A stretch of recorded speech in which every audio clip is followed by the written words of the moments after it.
वो आग हमारे कारखाना के बिल्कुल करीब आ गई है और खतरा है कि चंद मिनटों में वो आग कारखाना को भी जलाकर राख कर देगी।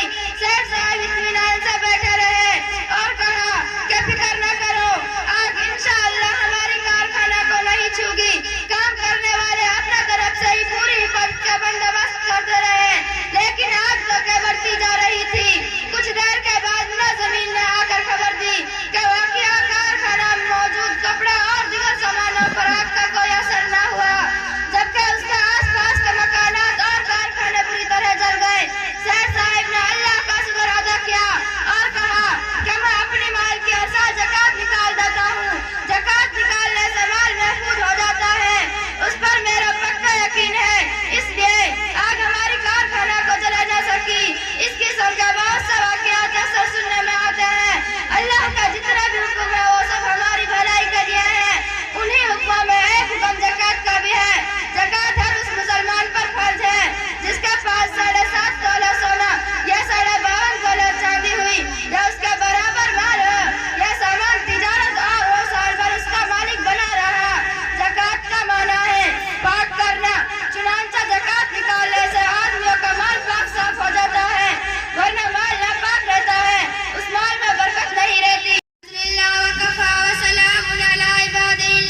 वालेकुम अस्सलाम।